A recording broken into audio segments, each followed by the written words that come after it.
Hi, I'm François Castellino. I'm an actor, singer, voiceover artist, and just a normal guy who tries to make a living out of voicing. And it's been about 23 years. I heard about the National Award because actors normally get the National Award, and when there's a celebrated actor that's been spoken about, then they say, yeah, National Award winning actor and so and so. So you hear about the award, but I didn't really think that the award also, was specifically for voicing, like voiceovers would also get the National Award. So it was like a pleasant surprise that, I was included in that category. Thank you very much. In fact, I want to thank Ava. Ava's always been there for me and supported me. A big thank you from the bottom of my heart. I want to thank so many voice artists have been so supportive, so encouraging in their messages since I've been sending messages about this National Award, and they've been calling me and so congratulating me with so much excitement in their voice, including you, Darrpan. And I really, it really touched me. It really touched me because nowadays there's so much insecurity between voice artists, and everyone feels like, oh, so and so's taking my work, so and so's taking my work. No, I believe what is destined to you will come to you. The Lion of Ladakh just happened in the sense the requirement for the VO was put on Facebook by this girl Divya, who I knew because I had done a musical with her, a theatrical musical with her.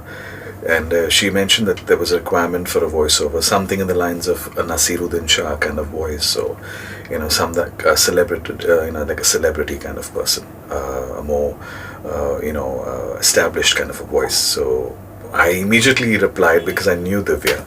And I said, listen, I'm interested, so can I, send you my samples? She said, yeah, please send me your samples, but, I'll have to put it through my director. I said, okay, cool. I sent her the samples, and they liked my voice. And when we went into the studio, and when I got to know it was for the army. I mean, for me, the armed forces, the naval, is very special to me. So for them, I'll do anything. That's one, and also the clergy. Now, I'm a Catholic, so I do a lot of work for the priests and the nuns, a lot of their singing work for their religious albums, and a lot of their even when there's stuff to be spoken, the spoken word narrations and stuff. So I don't charge at all. I refuse to take money from them. So after I finished the recording of The Lion of Ladakh, and they asked me to give me, my bill. I said, no, I will not be charging you for this. So they were like, no, we have money. I said, no, use that money to do anything else for the film that is required. I said, it's no problem. I have no issues. You want me to come again to redo something? I will come. I said, for me, this is the least I can do for the army, the Indian Army, that's ensuring that I have my freedom, ensuring that I sleep a peaceful night with no worries about my safety. And the army is what is very, very dear to me. So I said, no, I can't. My conscience does not permit me. And remember, the music director just gave me a hug because he couldn't believe what he was hearing. And for me, it was just normal. I mean, there's nothing great that I was doing. So he says, no, we will be in touch, and I thank you very much. And he was almost in tears and stuff like that. And they got a lot of good feedback about the recording. I remember during the session, there was one particular part where it was like night time, and it's about getting into position and about the attack. So he wanted me to like soften my voice, and he said, how are you going to do it? I don't know how you're going to. I said, I'll do it. I'll just feel it and I'll do it. So when I did it, I remember he had this big smile on his face, and that's what made my recording. And it was late in the night. I was tired because I had a very long day. And that smile just took me ahead. And I said, man, this is worth it. That's what I need. I don't need anything else. Just a little, recognition and, that little respect of our craft that we have. And they gave me a lot of lines, alternative lines, option lines, which I gladly did. And they apologized at the end of it. I came inside the control room after we finished and said, sorry that we put you through so much of alternative line. They said, no, I had a great time, no problem. And that was it. We wrapped it up, and 1 week later they kept calling me and saying, everybody appreciates your voice and you're doing a fantastic job and we just love it. We've just uplifted the film. And I said, listen, I just did what I felt had to be done. So, your film is also beautifully shot. They said, no, you've just added a different dimension to the whole film. And anyway, that's okay. It was done 6-8 months down the line, and this is it. I've been, given the national award, and it just feels so good. It hasn't sunken yet. I guess it will in time. But it feels very good. It feels very good.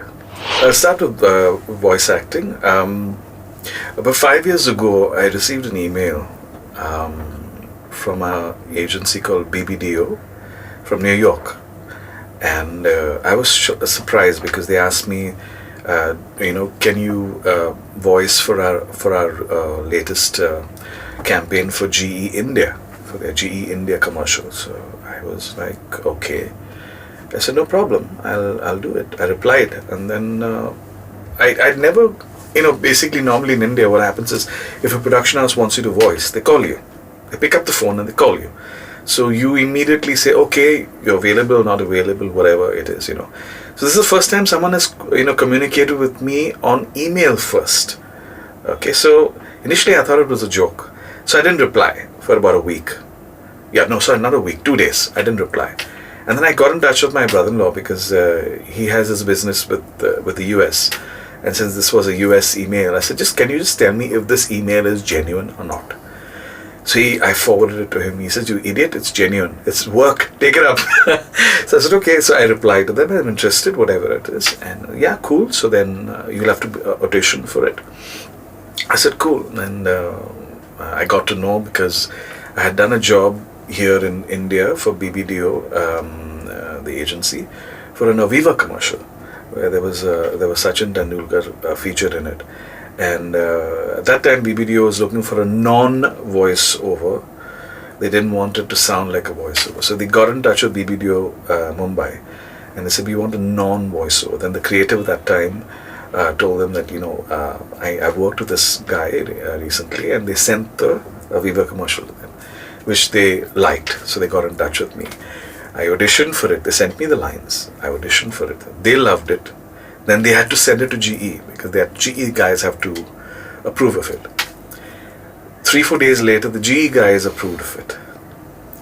I was selected, and they sent me an email, and they bought me out. They bought me out with a huge amount, which I didn't think I was worth. And that's the day I realized how much we voiceovers are really worth. We voice artists, we voice actors. So abroad, they value us. Unfortunately, it's not the same in India. Unfortunately, we're just treated like, third-rate, artists, unfortunately. So that ended off very well. I did the dub here in India at the studio of my choice in English. Obviously, that's what I dub in. And it went very well. It got good feedback abroad, especially from the agency. And the client GE also, they really appreciate what I did. Over here, when I forward that as my samples to production houses, they replied in a very positive manner. So it went well. So that was like my first international job, which really went well. And then I also did a job for BMW for one of their cars. And it went well. They really enjoyed it. I mean, the way I delivered the view. And unfortunately, the main head in the UK wanted a Brit voice. They didn't want Indian voice. Initially, when they heard it, they thought I was Brit. And because my name is François, it's French, Francois Castellino. But they have French people living in the UK also. But when they got to know that I was Indian, for some reason they felt that no, we require a Britisher doing it. So the production house called me after 1 month after dubbing and said no, we have to replace it. So that was my highlight because BMW is my dream car and I hope to own one day. But that was fabulous. I enjoyed that dub, and but it was not to be. It's okay. That's fine. I guess you win some, you lose some. So that was the second one that I really enjoyed doing. And the The third one I did was, I really, really had a blast because it was for Michael Schumacher. Michael Schumacher, in fact, at that time, 4 or 5 years ago, it was his first product that he's endorsed in India. A residential complex in Gurgaon. It's a huge building, 26 stories. And there was like a road going right up. So 26 laps going up, 26 stories. Yeah, so that was his first product that he had, kind of endorsed. And I was chosen to do the VO. So it was for me like a big highlight because I love cars, I love racing, and Michael Schumacher is my I really look up to the guy. Unfortunately, poor chap, he's still in a coma. But that was another highlight which it was like fantastic. I mean, for me it was a highlight. Yeah, so these three I would say are my top highlights in voiceovers. Coming to singing. I've been singing all my life. In fact, I started singing first in the industry before I started doing voiceovers. So my sister is also a voice. So she got me in, with singing. In those days, it was only Ehsan and Loy. There was no Shankar. So they used to do a lot of advertising work, singing work. So I used to do a lot of backing vocals for them, for Leslie Lewis, for Louis Banks, all these guys, the old guys in those days. I was very young at that time. I was just 18 or 19. I was just in college still. But it was a good experience, entering the industry, just singing. And then with voice coordinators, slowly, because of my theatre background, I have a huge theatre background. I have 28 years of experience in theatre. I've done a lot of musicals, plays. So that has, helped me immensely with regards to acting, with emoting, So I understand the little nuances that you need to do. But the transition from theatre to, television was a difficult one because theatre, it's loud, big, larger than life, playing to the back rows, So they make that transition to television where it's very compressed kind of emotion, very, very understated, very, not too much of movement of the head. It's all in the eyes and the expression and the voice. So it took some time for me to do the adjustments, but once I got that bat, it was just a piece of cake. It was just a question of adjusting. So I did a lot of background, singing in those days. And I was waiting for my solo. When will I get my solo? I was doing numerous backing vocals. And then in 2010, my dear friend Suzanne De Mello suggested my voice to Preetham for a movie called Action Replay for Akshay Kumar. So I sang the solo Nakhre, which is a complete all-out rock and roll, feel. And he very clearly told me I don't want an Elvis, the typical Bollywood rock and roll. I want an Elvis impersonation, which I do pretty well. So what I did, he loved, and that was like my first playback solo, which was like a big highlight in my life because I consider myself first as a singer and then a voiceover, artist, voice actor. So that was like in 2010. And again in 2010, I sang for Guzarish, another movie that had come out, Hrithik Roshan one. And I'm a big fan of Hrithik. So that was another highlight for me. And it was just because most of the movie was shot in Goa. And I'm a Goan. So there was like these 6 lines for Sanjay Leela Bansali, who also did the music. He also shot the film. There were 6 lines in Konkani. And that's my mother tongue. So Susie again suggested me to Sanjay Leela. And that's how I got that movie and that song.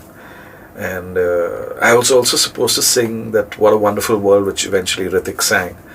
I did that interpretation, my own interpretation. He didn't want Louis Armstrong interpretation, which is the original. So I did my interpretation and he loved it. But unfortunately, because Hrithik is a star, so Hrithik did the song. And that was another highlight. Again, in 2010, there was this movie called Kites. And again, it was a Hrithik song called Kites in the Sky. That song again, I lost out to Hrithik, but that's fine. I mean, he can sing. So that's cool. That's fine with me. Yeah, but 2010 was a very eventful year because I also sang a Telugu song for DSP, because he heard Nakhre, he loved it, and then he wanted me to sing for a Telugu song. Now, I'm not good at languages. So I didn't say no. I said, yes, I will do it. And what helped me was I wrote the Tamil words in Hindi to help, my pronunciation. And then he was there to direct me, plus minus what needs to be done. But it was difficult because there are a lot of little nuances, a lot of weightage on certain words, and some words are spelt the same but pronounced differently. So I had to emote. Cut a long story short, it went very well. I took a long time to do it, about 5 hours, I think, for almost a 5-minute song. But it's okay, because that was like a learning experience for me, and it sounded good. And so that was like another big highlight in my life. So that was in 2010. After that, nothing has happened. That's fine. I'm not really pushing for Bollywood. I'm more happy being a voice actor. Believe me, I'm more happy being a voice actor. I'm more happy singing for jingles than for Bollywood, to be very frank. I've auditioned for so many other songs. I think for the one with Bama Nirani. It was for Ferrari Kisavari. I auditioned one song. They loved it. But then they wanted an Indian voice to sing it. So Shan sang it. Because that was the song, the little jazz feel to it. They loved what I did, but they wanted an Indian voice, so I lost out to Shan. It's okay. Shan is another fantastic singer, so it's good. Recently, I think it was last year, it was one of the Kabali for Rajnikant's movie, Kabali. So there was one rap I did. I did a rap kind of feel for Kabali. So that was the last thing I did for Bollywood so far. But like I said earlier, I'm happy being a voice actor, doing theatre, musical theatre. I love being on stage, so that's great for me. That's my cherry on the cake. So as a voice actor, you need to voice from your heart. You need to emote. You need to feel the script. You need to understand the script properly, the way it is written. You need to know what your pauses should be, where your emphasis words should lie, how to interpret the script to the best of your ability, to be able to present it to the listener, to the viewer, the way it is supposed to be, to bring out the true meaning of the script. If you can do that, if you can do it from your heart and do it with a lot of humility and honesty, nothing can come in your way. And believe me, what comes out eventually is magic, pure magic. That's according to me. If you can do that, I would say be a good learner. Keep learning. Watch television. Watch the channels. Watch the ads. When the ad break comes, don't press the mute button. Keep it on. Watch the ads. Listen how the voice is, the voice actor is, narrating those particular lines. It's the way he's narrating it. Why is he soft in certain lines? Why is he a little bold in certain lines? Depending on the product, so you got to change. You got to interpret it differently. So observe. It's in observation that you learn.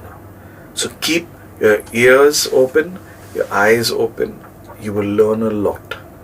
But what you need to also do is write down the ads that you like. Write down the script and practice them. Record yourself, hear back, correct the mistakes, and record again. Hear back, correct the mistakes. Keep continuing this process till you perfect yourself, till you are happy with it. And believe me, you will keep improving and improving and improving. And that's when you feel that, okay, I'm confident now. I can take this to the next level. But I also advise you, if you feel you need to really hone your craft, to polish it up, do a workshop. Do a workshop. It'll really help you. It'll teach you so much about studio, about mics, about little, mic positioning, little tricks that you use to use the mic to the best effect, because you have condenser mics in the studio. So condenser mics are very sensitive mics. So if you can master that, you can use the mic, you can do anything. So do that. Go if you can. If you know a studio close by, okay, if you know someone who can let you sit in for one of the sessions, just observe. That's how I did it. My God is Nikhil Kapoor. I have just learnt watching, observing him. I have learnt so much. I knew in those days when I started off in 96, 97 doing voiceovers way back, I didn't know him. My sister knew him very well. They were good friends. That's how my sister started, almost the same time as him. And she would kind of let me know where he was recording, with studio, even the engineers. I said, tell them, please tell me where he's recording. So I could just sit in one corner and just observe him. That's it, just observe. And that was like my highlight of the day. I just had to sit and observe. He has thrown me out twice in the studio because the client was there. He would tell me nicely, François, can you please sit out, please? And I said, yeah, no problem. And I used to go out. But it was because I was so passionate about voicing, and I still am. And I wanted to learn. I wanted to push it forward. I wanted to see how things were done and how differently it can be done if you interpreted the script differently. So, so it was that passion and my drive that pushed me forward. So you need to have that passion. You need to have that in you, that I want to learn. That hunger for learning has to be there. If you're passionate and you're interested in voicing, go for it. Hammer on tongs. I would say don't hold back. Have the guts to take that risk. Do it. I think it's long overdue. We must have some platform. I think we should tackle the digital space now, because that's the future. I think we should have a platform in the digital space where you can highlight all the actors, all the voice actors, not only the current voice actors, but the ones that have been actors before, and they're still voicing, and who are very good, who have not got the recognition that they deserve. They're so good, and we have so much to learn from them. We need to have a platform where we can showcase these guys and, encourage the newer generation to become voice actors. We need one platform. And if it means that we as voice artists get that platform going, so be it. We should do it. We should do it literally at like a fast pace now. Now is the time. And the digital space is growing tremendously. So we need to now strike when the iron is hot. Do it now. This is what I feel.